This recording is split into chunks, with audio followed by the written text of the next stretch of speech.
Le style intérieur de la 206, qui reprend le thème de la fluidité des formes, dispose d'une grande fonctionnalité des commandes. Afin de limiter les bruits parasites, la planche de bord est de conception monobloc, fixée sur une imposante traverse métallique. Elle est reliée aux deux pieds avant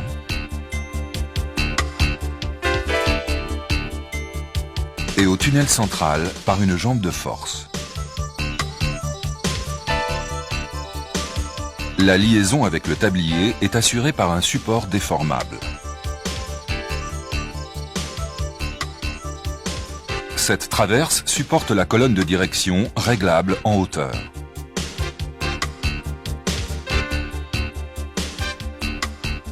Sa partie inférieure, à double cardan, est collapsable sur 100 mm en cas de choc. Lors des déclipages, les surfaces seront protégées et l'utilisation d'une spatule est fortement recommandée. Avant toute intervention électrique, la batterie sera systématiquement débranchée.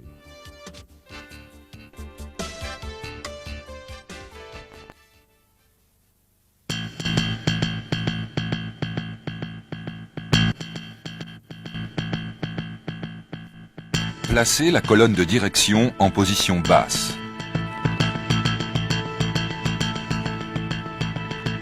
Levez de chaque côté la visière afin de libérer les ergots en partie inférieure, puis tirez vers soi. Le combiné est maintenu par une vis. Le basculez pour déconnecter, puis le déposer.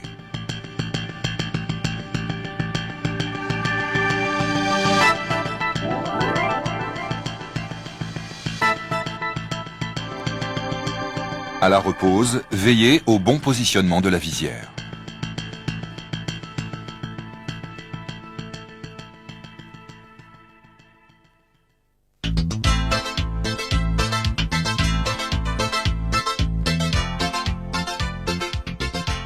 Déclippez par le haut le support, puis déconnectez.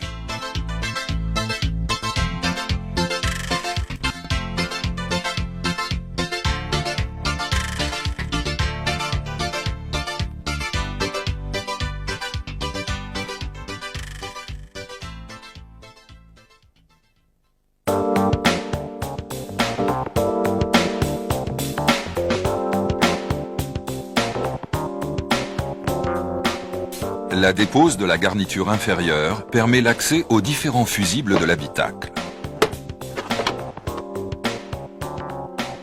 Ces fusibles sont répartis en 3 platines.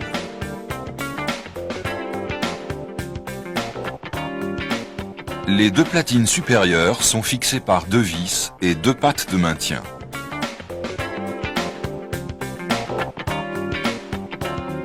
Ces platines sont indissociables des faisceaux. Elles s'apparentent à de gros connecteurs sur lesquels sont directement enfichés les fusibles. Cette dépose permet l'installation électrique de post-équipement.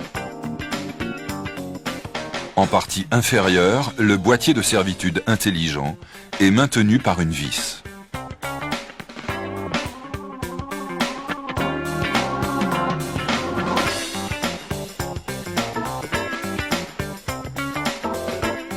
Il est relié au faisceau par 5 connecteurs. À noter, un trou d'estrope dans la traversée de tablier pour le passage de fil de post-équipement.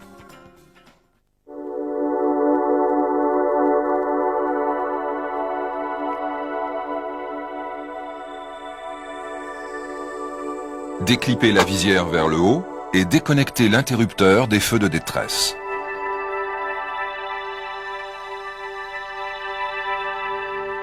Cette opération donne accès à l'afficheur central. 3 types d'afficheurs sont disponibles. Une montre, un afficheur multifonction lié à l'autoradio haut de gamme, un afficheur multifonction lié au système de navigation. Leur montage est assuré par 2 vis.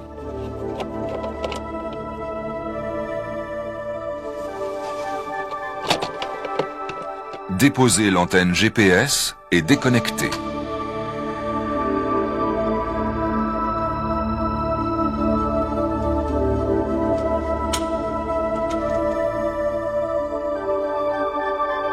Deux autoradios sont disponibles, le modèle 2030 à affichage intégré et le modèle 2040 à affichage déporté.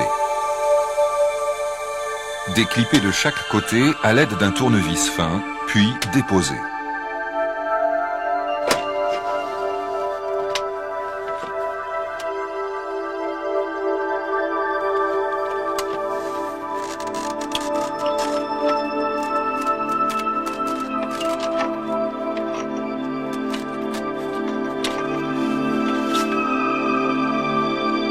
La façade centrale est maintenue par deux vis.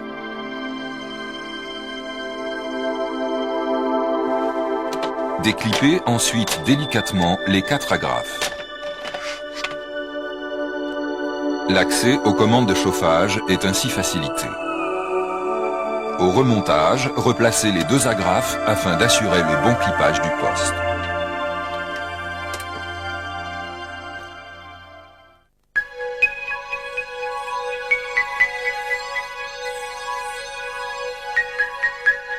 Pour déposer le module sac gonflable, desserrez les deux fixations arrière, puis déconnectez.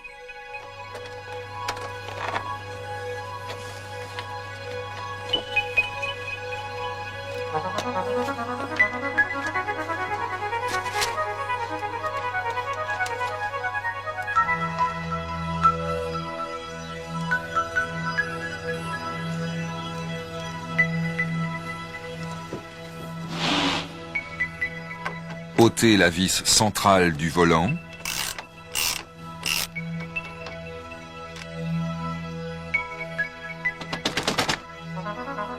Et repérez celui-ci avant son démontage.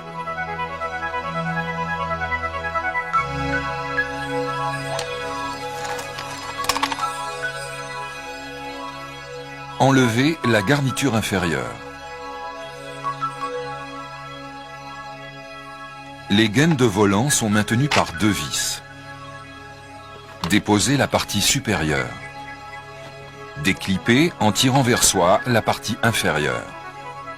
Débranchez la commande au volant de l'autoradio. Déconnectez les commutateurs d'éclairage et d'essuie-vitres.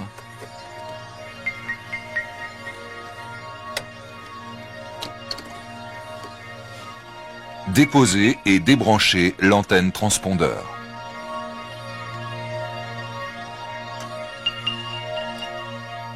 Les connecteurs du sac gonflable, de l'avertisseur sonore et du contacteur antivol sont fixés sur un support plastique.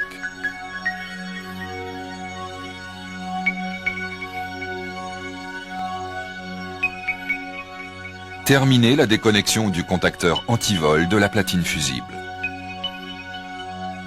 Débridez les faisceaux du support plastique. Ce dernier est maintenu par deux fixations sur la traverse de planche de bord.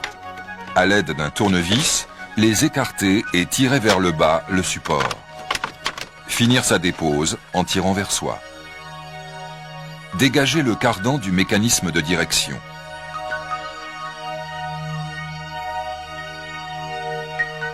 Déposez les deux vis inférieures et les deux écrous supérieurs. Sortir avec précaution l'ensemble.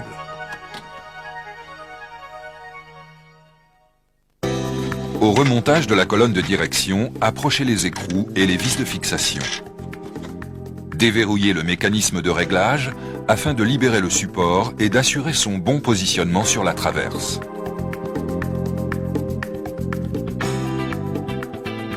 Serrez au couple les écrous. Verrouillez le mécanisme de réglage, puis bloquez au couple les vis inférieures.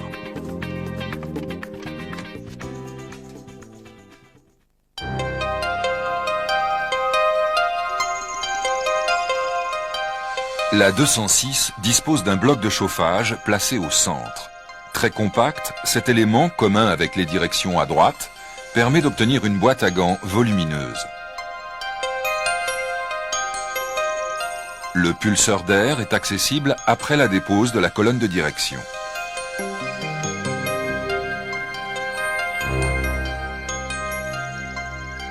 Déconnecter et déverrouiller l'ensemble en effectuant un quart de tour dans le sens horaire. Puis dégager le pulseur.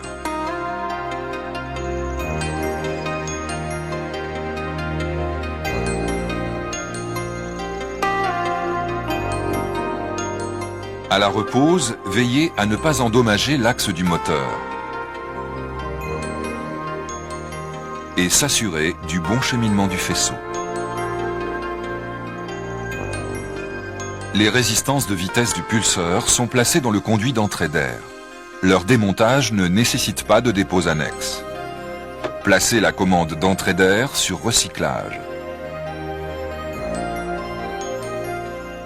Passez la main par la trappe ainsi ouverte et dévissez d'un quart de tour le porte-résistance et déconnectez.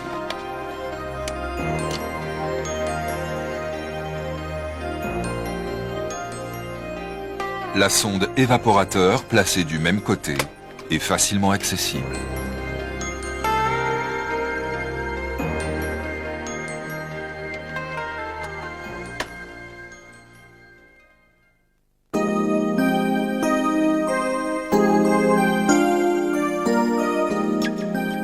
Le volet de la boîte à gants est articulé sur deux axes.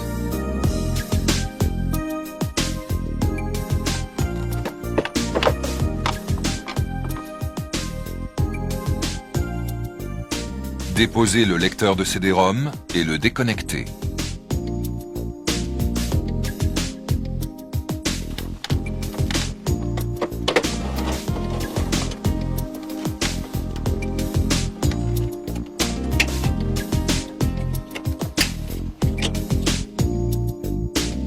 Ôtez la vis pour dégager le porte-télécommande et débrancher l'éclaireur. Le support est maintenu par 3 vis. Sur la périphérie de la boîte, desserrez les 6 vis. Faire pivoter vers l'arrière l'ensemble de la boîte et la sortir par-dessous.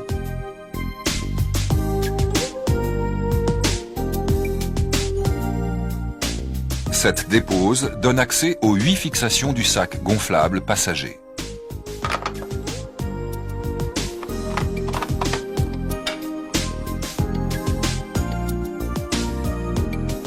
Resserrez les 2 pattes de maintien, puis déconnectez.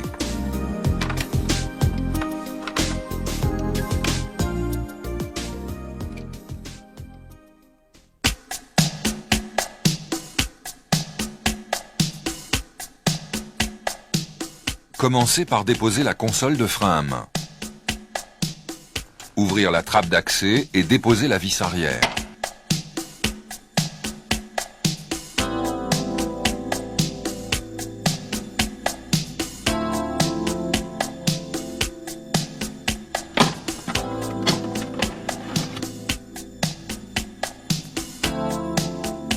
Déclipper et déconnecter le support interrupteur et déposer l'écrou.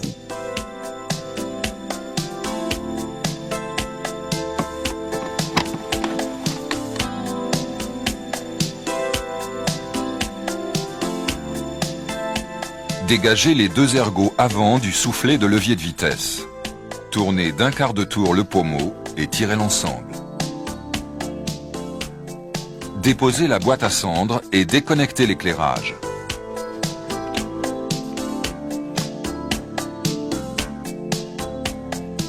Soulevez la trappe et déposez les 2 vis.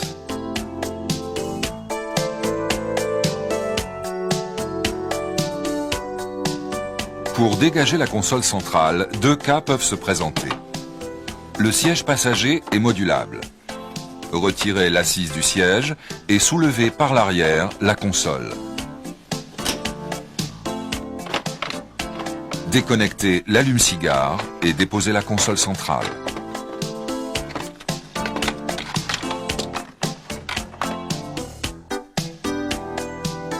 Le siège est fixe. Il est dans ce cas nécessaire de déposer les 3 écrous du support de frein à main pour l'écarter.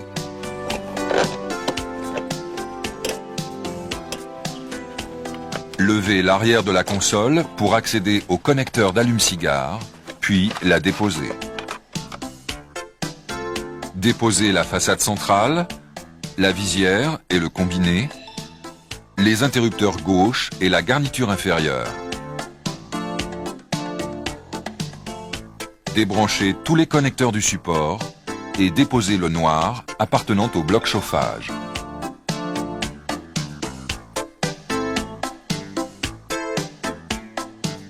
Déposer la colonne de direction, les fils de masse,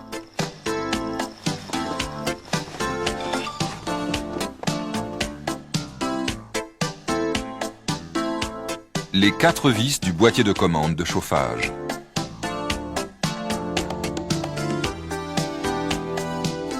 Déclipez les 2 ergots et placez-le en retrait.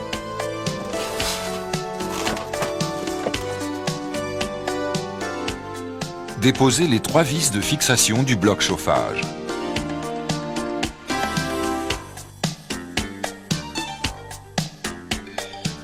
La planche de bord est fixée en 4 points. Une fixation sur le tablier, une sur le tunnel central et 2 sur les pieds avant. Déposez l'obturateur gauche pour accéder aux 2 fixations latérales.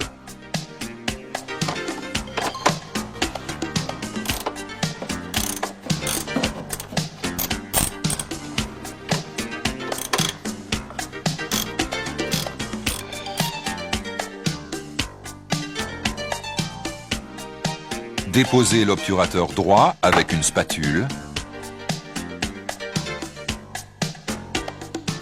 et déconnectez le câble d'antenne. Déposez les 2 dernières vis.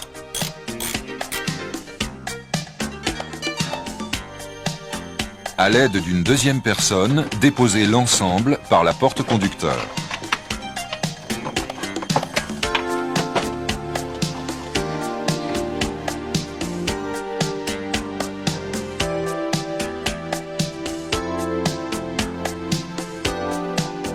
À la repose, le faisceau planche de bord étant solidaire de l'ensemble, les risques de bridage électrique sont limités.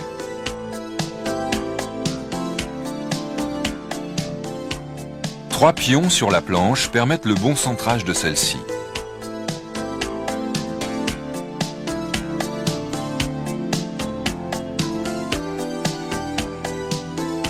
Et le pré-maintien est assuré par 2 pions situés de chaque côté de la traverse. Respectez le couple de serrage des fixations sur caisse.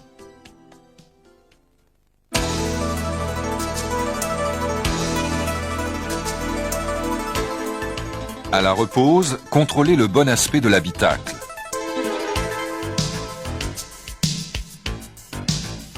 Ainsi que le fonctionnement de tous les équipements électriques.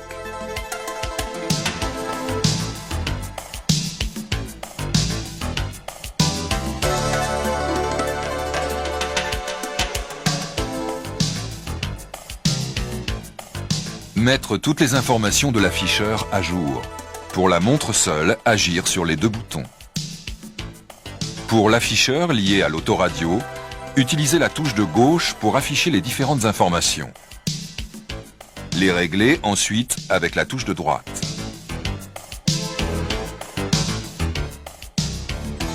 Le code autoradio se pianote avec les touches de présélection.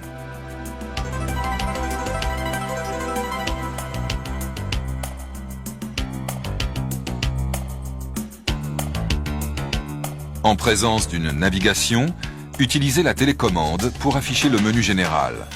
Choisir Configuration afficheur, puis Réglages, date et heure.